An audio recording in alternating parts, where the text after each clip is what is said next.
ជំរាបសួរលោកគ្រូអ្នកគ្រូសួស្តីបងប្អូនសិស្សនិស្សិតជាទីស្រឡាញ់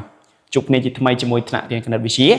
នៅក្នុងវីដេអូនេះខ្ញុំមានលំហាត់តាក់ទងជាមួយនឹងប្រូបាបសម្រាប់បងប្អូនដែលត្រៀមប្រឡងឌីប្លូមតើបងប្អូនមើលមកលំហាត់យើងទាំងអស់គ្នាគេបោះក្របលោកលាក់មួយក្របចំនួន1ដងរកប្រូបាបដែលគេបោះបានកចេញលេខគូខចេញលេខដែលជាពហុគុណនៃ3កចេញលេខជាចំនួនបឋមខចេញលេខធំជាងឬស្មើ4មើលបងប្អូនអាចធ្វើលំហាត់នឹងបានទេបើធ្វើបានសាកស្កប់វីដេអូគ្រូសិនណាហើយចាប់បានធ្វើបន្ទាប់ពីធ្វើហើយត្រឡប់មកមើលវីដេអូគ្រូវិញតើចម្លើយរបស់បងប្អូននឹងត្រឹមត្រូវដែរឬទេណាកុំឲ្យខាតទៅយូរយើងចូលទៅកាន់ដំណោះស្រាយទាំងអស់គ្នាប៉ុន្តែមុនចូលទៅកាន់ដំណោះស្រាយសម្រាប់បងប្អូនដែលថ្មីណាដែលមិនទាន់បានចុច like ឬក៏ចុច share ឬក៏ follow page របស់គ្រូណាជួយចុច like ហើយនឹង follow page របស់គ្រូម្នាក់មួយដើម្បីទទួលបានវីដេអូថ្មីៗដែលគ្រូ upload នៅពេលក្រោយទៀតតោះឥឡូវយើងចាប់ផ្ដើមមកចម្លើយ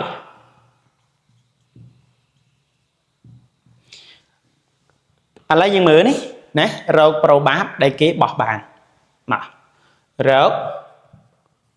ប្រូបាបដែលគេបោះបានកចេញលេខគូចេញលេខគូចឹងអ្នកទាំងអស់គ្នាជំហានដំបូងអ្នកទាំងអស់គ្នាត្រូវតាំងសិនណាឥឡូវគូតាំងAជាប្រតិការ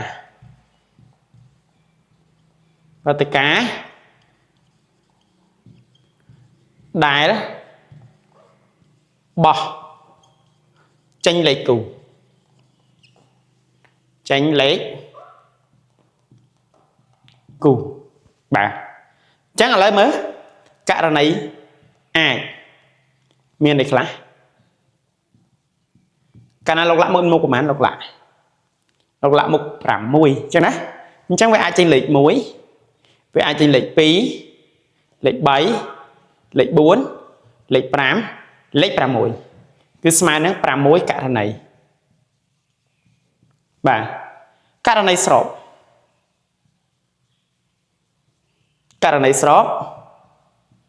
មានអីខ្លះអញ្ចឹងលេខគូមានអីខ្លះលេខគូមានលេខ2បាទមានលេខ4មានលេខ5 6អញ្ចឹងស្មើនឹងប្រមាណករណីបាទ3ករណីអញ្ចឹងយើងអាចរកប្រូបាបបានណាអញ្ចឹងនោះប្រូបាបនៃព្រឹត្តិការណ៍ A ហ្នឹងគឺស្មើចំនួនករណីស្រប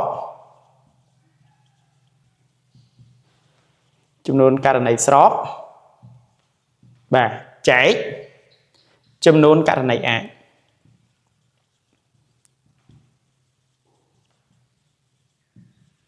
បាទស្មើនឹង3លើ6យើងសម្រួលមកគឺបាន1លើ2បាទទៅប៉ុណ្ណឹងទេណាឥឡូវយើងមើលមកសំណួរខចេញលេខដែលជាពហុគុណនៃ3ណាសំណួរខចេញលេខដែលជាពហុគុណនៃ3ចឹងយើងតាំងណាតាំង3អញ្ចឹងទៅតាំង3ជាព្រឹត្តិការណ៍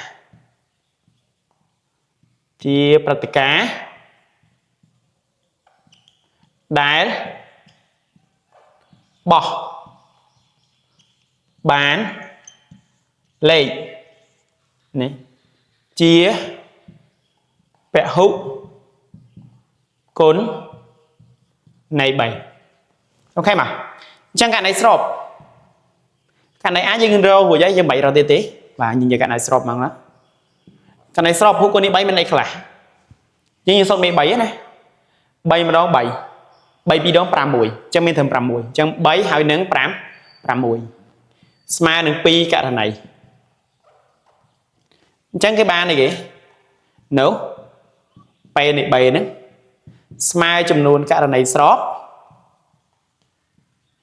ចំនួនករណីស្របចែកចំនួនករណីអាច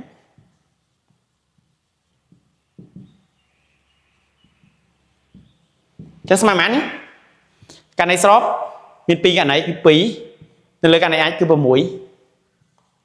ចឹងស្មើ1លើ3នេះគឺជាចម្លើយអូខេមកដល់សំណួរកចេញលេខជាចំនួនបឋមកចេញលេខជាចំនួនបឋម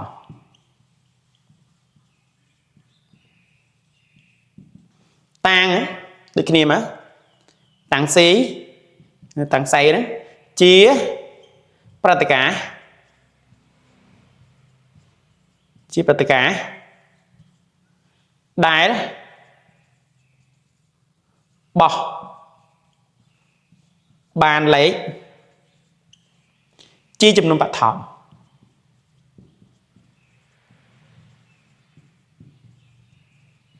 បាទជាចំនួនបឋមអញ្ចឹងករណីស្របហ្មង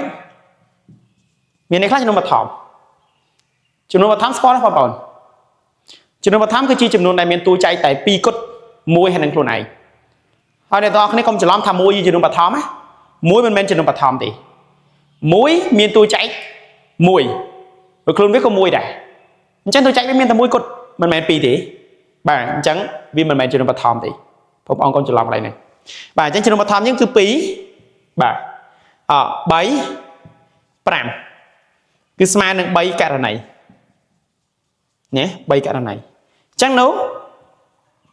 ប្រូបាបនៃប្រតិការសេយើងស្មើចំនួនករណីស្រប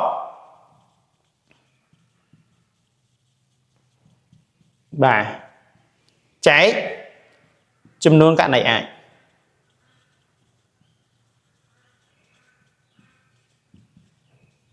ចឹងស្មើ3នៅលើ6 1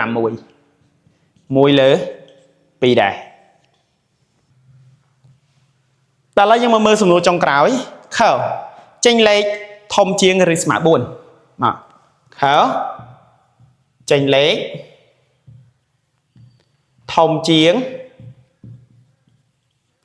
ឬស្មើ4អញ្ចឹងអ្នកទាំងអស់គ្នាតាំងដូចមិញមកចឹងតាំង D មក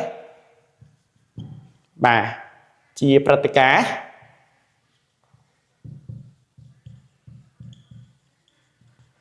បាទបោះបានលេខធំជាងឬស្មើ4អញ្ចឹងករណីស្របរបស់យើងធំជាងឬស្មើ4ចាំមានថាចាប់ពី4ឡើងទៅអញ្ចឹងវាមាន4មាន5មាន6អញ្ចឹងរាប់មាន4មាន5មាន6អញ្ចឹងស្មើ3ករណីយើងអាចរកប្រូបាបប្រតិការ D បានអញ្ចឹងនោះ PD បាទគឺស្មើនឹងចំនួនករណីស្រប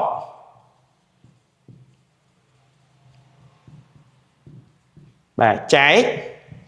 ចំនួនករណីអាច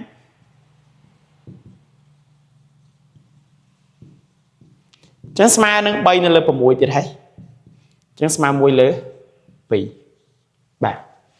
អរគុណបងប្អូនដែលតាមដានទស្សនាតាំងពីដើមរហូតដល់ចប់បើគិតថាវីដេអូនេះល្អកុំភ្លេចចុច like share ហើយនិង follow page ម្នាក់មួយដើម្បីទទួលបានវីដេអូថ្មីៗដែលខ្ញុំអាប់ឡូតនៅពេលក្រោយទៀតអរគុណជួបគ្នានៅវីដេអូក្រោយ